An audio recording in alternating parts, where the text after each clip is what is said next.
Hello everyone, this is the CircuitPython weekly meeting for Monday, December 22nd, 2025.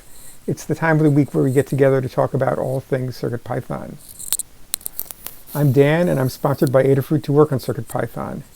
CircuitPython is a version of Python designed to run on tiny computers called microcontrollers. CircuitPython development is primarily sponsored by Adafruit, so if you want to support Adafruit and CircuitPython, consider purchasing hardware from Adafruit.com. This meeting is hosted on the Adafruit Discord server, which you can join anytime by going to adafru.it/discord. We hold the meeting in the CircuitPython dev text channel and the CircuitPython voice channel. This meeting typically happens on Mondays at 2 p.m. U.S. Eastern Time, 11 a.m. U.S. Pacific Time, except when it coincides with the U.S. holiday. In the notes doc, which I'll talk about in a minute, there's a link to a calendar you can view online or add to your favorite calendar app. We also send notifications about upcoming meetings via Discord. If you would like to receive these notifications, ask us to add you to this @CircuitPythonista's Discord role. There's a shared notes document, which right now is a Google Doc, that accompanies the meeting and recording. You can contribute to this document beforehand. The final notes document includes timestamps to go along with the video, so you can use the doc to skip around and view the parts of the video that interest you most. The meeting tends to run 30 to 60 minutes. After each meeting, we post a link for the next meeting's notes documents to the CircuitPython dev channel on Adafruit Discord, and we pin that message. So look at the pinned messages to find the latest notes doc so you can add your notes for the following meeting. If you wish to participate but cannot attend, you can leave hub reports and status updates in the notes document for us to read during the meeting. This meeting is held in 5 parts, and since almost everybody here has been here before, I'll just explain those as we get to them. All right. So first up is community news, and I will take a timestamp. And I'll just say, this is a look at all things CircuitPython and Python and other things on hardware in the community. It's a chosen set of items from our weekly Python and Microcontrollers newsletter, which I'll tell you about at the end. All right. So first up, there's a summary of things that have happened in the CircuitPython and related world in the past year. Notes a timestamp for that. It's been quite a year in the Python and hardware space. Just to note, so in the past year, Python was at version 3.13.1, and now it's at 3.14.2.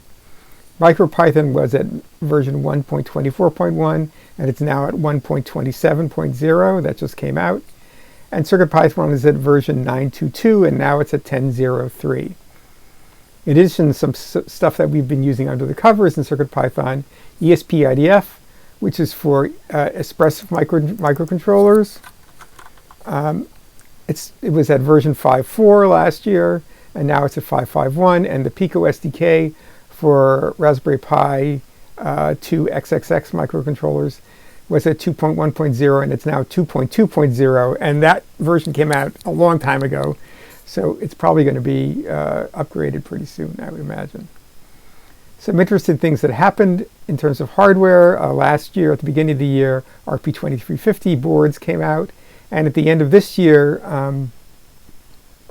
ESP32P4 boards are beginning to come out, and support for ESP32P4 is being added to various things, including MicroPython and CircuitPython. The most popular articles in 2025 in the newsletter were cheat sheets. There's some links to cheat sheets in the notes doc. Interestingly, there's not a MicroPython or CircuitPython cheat sheet. I wonder if it makes any sense to have one, but somebody else can think about that. All right. Next item. 10 things I wish I knew before learning embedded systems. Sean Heimel wrote an essay about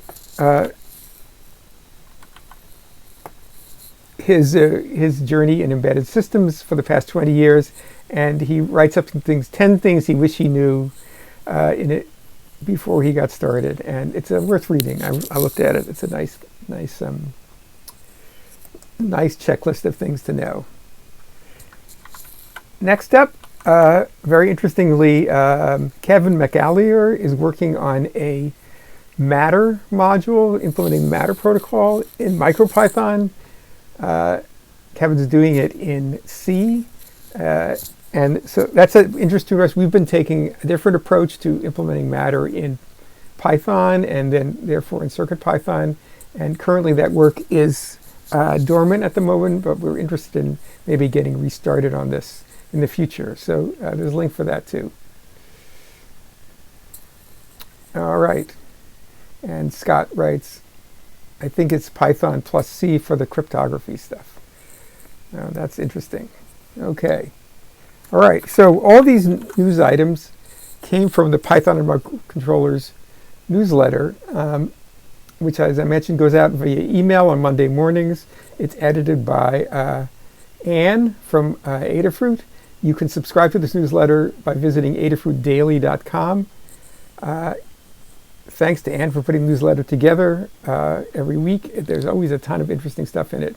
If you have anything that you'd like to share, Python hardware projects, or you find content that's news or blogs or whatever, consider contributing it to the newsletter by emailing cpnews@adafruit.com with a link to the content or whatever else you'd like to share. Okay. Next up, we've got the state of CircuitPython, the libraries, and Blinka. This is a quantitative overview of the entire project. It gives us a chance to look at the health of the project separate from our status updates. We'll talk about the project overall and then separately discuss the core, the libraries, and Blinka. So first up, overall, in the past week, there have been 10 pull requests merged by 6 authors, reviewed by 6 reviewers. There were 6 closed issues by 6 people and 5 opened by 5 people. And now next up is the core. And Scott, are you able to read that section? Yes, I can read the core. So the stats for the core are, we had 3 pull requests merged from 2 different authors, Webley and myself. Dan did those reviews. We have 22 open pull requests. I trimmed, I collapsed the pull request section because I thought it was not so interesting. So yes. I think I actually closed the oldest one. Okay, good. I thought I did that. I'll have to double check. It was long in the tooth for sure.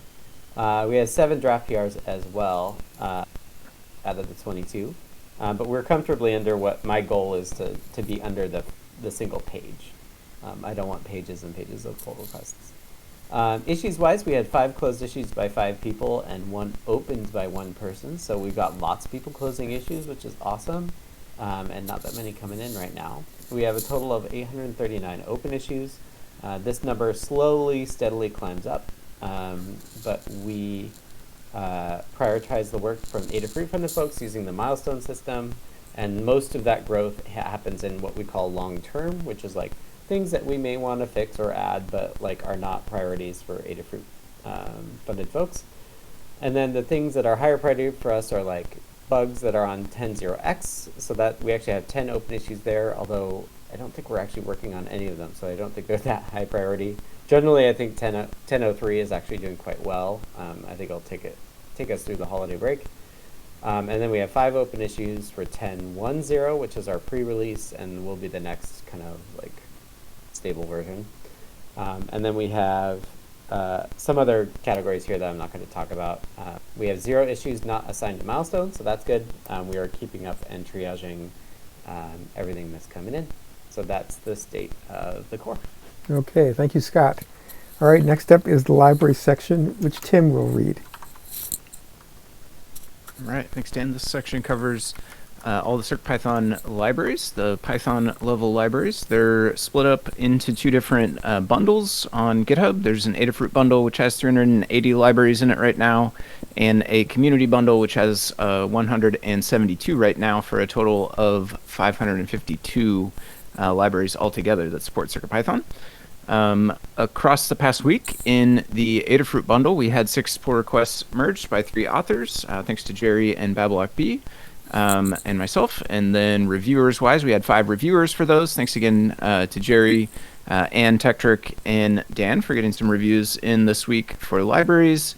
And of the pull requests that were merged, they were all on the new side of things. The oldest one was only 4 days, and then there were a handful of one-day-old ones. And that leaves us with 45 pull requests open after the past 7 days. The oldest one is still out there at 1,222 days. The newest one is 1 day. No action on closed issues. No issues closed this week, but there were 4 new issues opened up by 4 people, which leaves us with 765 issues across the Adafruit bundle. And then there's one of those right now that's labeled a good first issue, which you could find over at circuitpython.org/contributing, which is a website where you should head if you want to get involved in CircuitPython project. Usually the first place where we point folks towards is on that page. There's a list of open pull requests that you can help review if you're interested in doing so. You can scroll through that list, click through to GitHub, read about what the pull request is, and look over the code. You can leave a comment on GitHub letting us know what you found when you looked over the code. If you have the hardware for it, you can test it out and include information in your comment about how it went when you tested it, like what hardware you used and whether you ran into any trouble or not. If you get comfortable with that process and would like to get leveled up to the GitHub team to leave official reviews, we can work with you to make that happen. If you would like to start contributing some of your own code, you can do that as well from the same page, circuitpython.org/contributing along the top. If you click over to the issues link, you'll find a similar list of links over to GitHub, but these ones are issues. They don't have a proposed change yet, so you could work on that. You could work on resolving that issue and then submit your own PR if you would like. We do have a learn guide for contributing to CircuitPython using Git and GitHub, and we also have folks who are more than happy to help get you spun up. So if you would like to help reviewing or contributing your own code, you can come say hi on the Adafruit Discord, and if you're having any trouble, just let us know what you're up to and what kind of issues you're having. We would be happy to help you out because we want everyone to be able to contribute no matter where you're coming from, what background you have, what skill level you have, anything like that. You don't need any prior experience. We can help get you up to speed. New libraries in the past week. There is a new checkbox library, which I will talk a little bit more about in my status update, and there are a couple of updated libraries which you can find here. The USB host gamepad one over in the community bundle I'll call out because I always like to call out community library updates. And that is what we have for libraries this week. Thanks. All right, thank you, Tim. Okay, next up is Blinka. And so Blinka is our compatibility layer for CircuitPython on single board computers like the Raspberry Pi. So it's running CircuitPython code in regular Python using a shim layer called Blinka that emulates the hardware features of CircuitPython. So in the past week, there was 1 pull request merged by 1 author and 1 reviewer, all maker Blissa. There are still 17 open pull requests. They're open between 54 days and 1,536 days. I made this list shorter by not giving the individual PRs, but just the repositories where there are open PRs. There was 1 issue closed by 1 person and 0 open by 0 people. There are 143 open issues now, and there are 166 boards that are supported under Blinka right now, which is a healthy number. All right. Next up is Hug Reports. All right, take a timestamp. Hug Reports is a chance to highlight folks in the CircuitPython community and beyond for doing awesome things. I'll start, and then we'll go down the list of Hug Reports alphabetically. If you are text only or visiting the meeting, I'll just read your notes when I get to them in the list.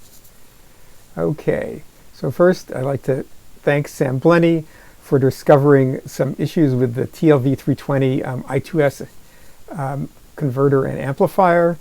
There are some issues with its setup, and Sam proposed a PR with changes that considerably improve the sound quality on the Fruit Jam and probably on other things too. And thanks to Bablog and that for discovering something about how to do RFM protocol interchanges that improved the performance considerably, and thanks to Jerry for implementing those changes in the various RFM libraries. All right. Next up is David Glode, who's not present. I'll read theirs. A group hug and seasoned greetings. And then next up is Tim. All right, thanks, Dan. I have a hug report also echoing what you said to Sam Blenny for audio improvements on TLV 320. It's a bit of a gnarly driver, so I appreciate Sam being willing to dive in and improve it. And a group hug to everyone. Thanks. Okay, thanks. All right. And next up is Sam Blenny. I'll read theirs. Thanks to Dan H. and Relic SE for input on TLV 320 DAC improvements. And then finally, we've got Scott. Thanks, Dan. Again, I'm echoing the hug for Sam. I think I'm super appreciative of this because it's just something I'm not great at. So I think it's really cool to see folks in our community dig into the weeds, especially weeds that I don't understand, and really help out.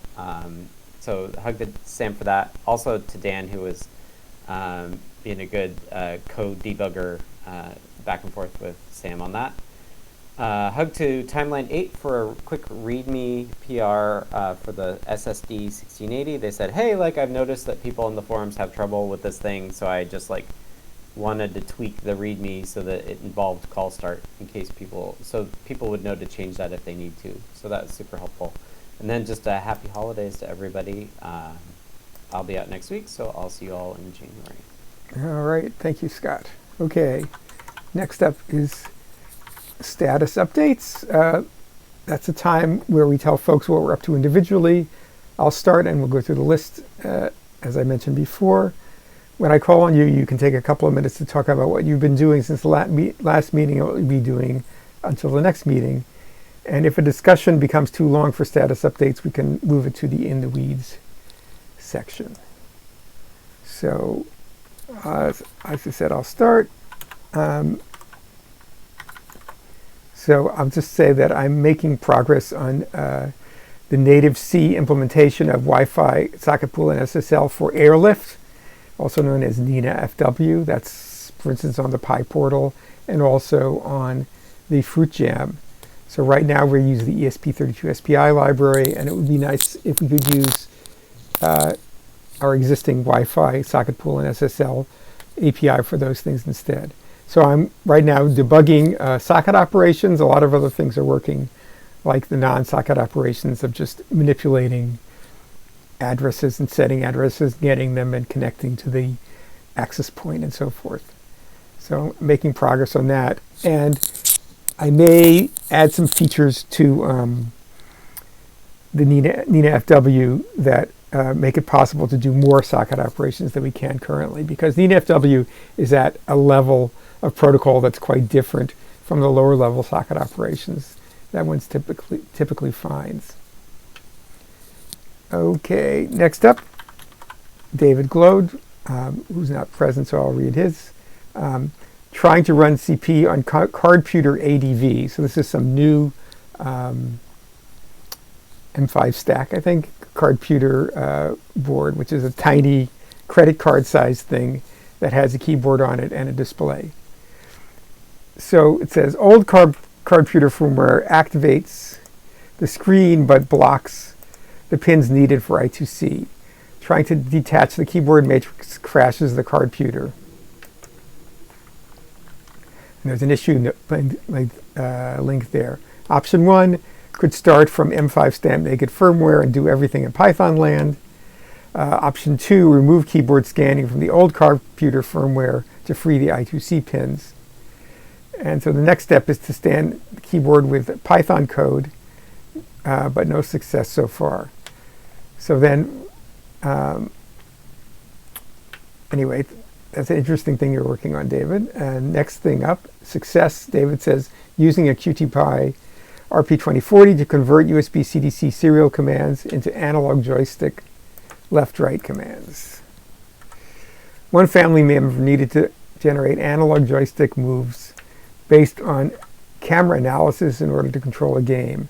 Gemini suggested to use a Pico, so he came asking for hardware.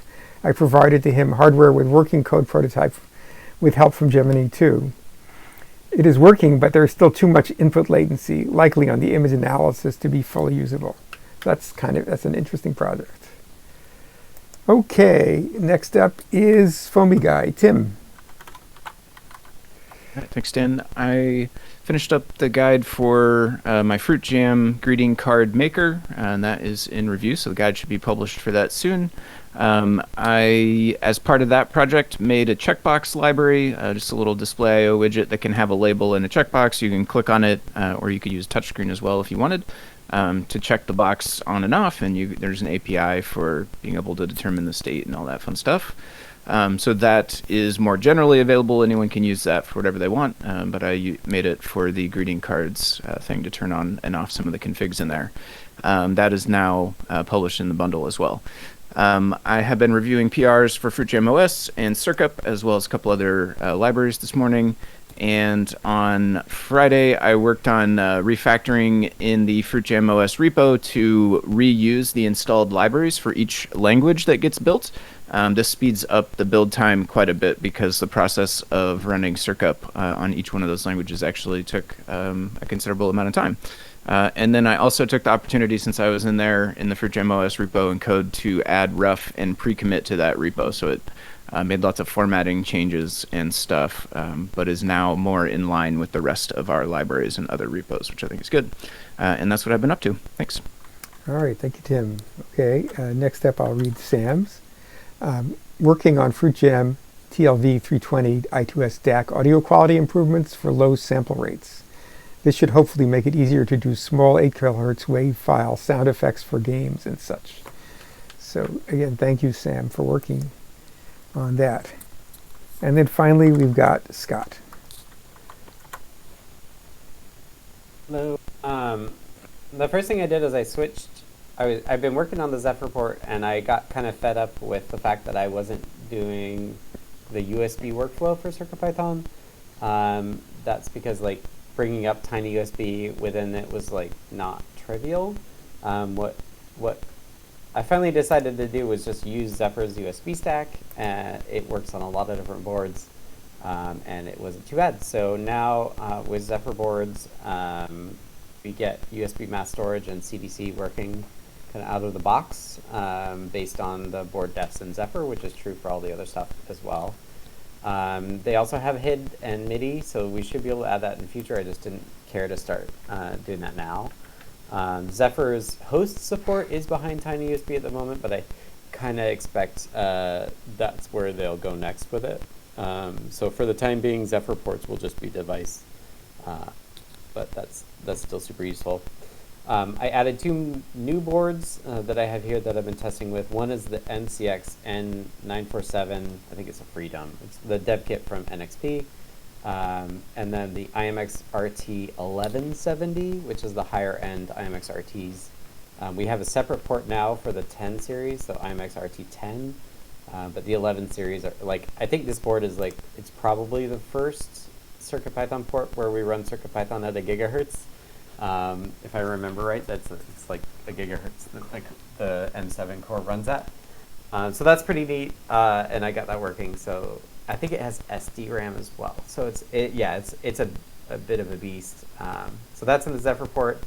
I was adding that because I want to do I2S output, which is an audio thing, and the RT1170 board has I2S output on board. Unfortunately, flashing it is kind of a pain. So I'm working on I2S output as kind of the next thing, but I'm really kind of wrapping things up to jump into 2026 in January. So I'm doing a year-end pass on PID.codes reviews. Some of them are CircuitPython boards. Many of them are just like weirdo custom boards with QMK.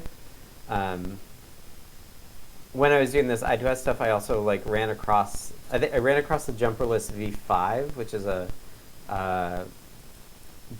digital breadboard where you can just tap pads to connect things together. I think I actually saw it first in the Make Magazine board guide, and then I was like running into having to like set up my I2S output demo thing, and I was like, this is so annoying having to like find a breadboard and jumper wires. So I'm excited for the jumperless V5 to come and make my life hopefully a little easier. And then that'll come next week when I'm kind of out. And then when I'm back in January, I'm going to kick off CircuitPython 2026 and start to lay out my vision for what we'll be doing in CircuitPython land next year. I'm curious to hear what other people think we should be working on as well. So thank you all. Okay, thank you, Scott. All right, next up is the In the Weeds section, which is where we have longer discussions that might come out of status updates or other things. So the item we have here is from David Glode, who's not present. So I think I'll just read his suggestion and discuss it a bit. Any suggestions for CardPuter ADV? Close the pull request that was just done to have a working UF2 for this board, and maybe create a new CardPuter ADV identical to the current CardPuter board, but without keyboard and renaming pin as a starting point. So David, the only question I had is you mentioned in the pull request that you could do Python, you could do the keyboard input in Python, but then you can't have the REPL or other things available, it seems to me. So if you'd like to discuss this in more detail, maybe I'd say open an issue for this and we can discuss the idiosyncrasies of this board there, and it'll be preserved for posterity. It'll be easier to keep track of than like a Discord discussion or something like that. So I'd say go ahead and do that, and we can discuss it that way. Anybody else have anything to say about that? I haven't followed it too closely, but I do think that it's worth just like having another board definition for it, rather than trying to mash them into one. Right, that I agree with. If a board is different, even if it's different in it, unfortunately, I mean, we've had other board defs where a manufacturer has changed like which pin a NeoPixel is on or something like that, and it's painful, but we may as well have a different board definition for it. Yeah, like Zephyr has like board revisions and stuff, and that's kind of a pain. Yeah. I'm okay having just one like top level identifier for all of them. That sounds good. Yeah. Okay, so that's it for In the Weeds, and we'll wrap up right now. I'll just note there's no meeting next week due to the holidays. So our next meeting will be Monday, January 5th, 2026. So we'll all get together then. See you later. Anything else? If not, I will stop recording. Thanks, everybody.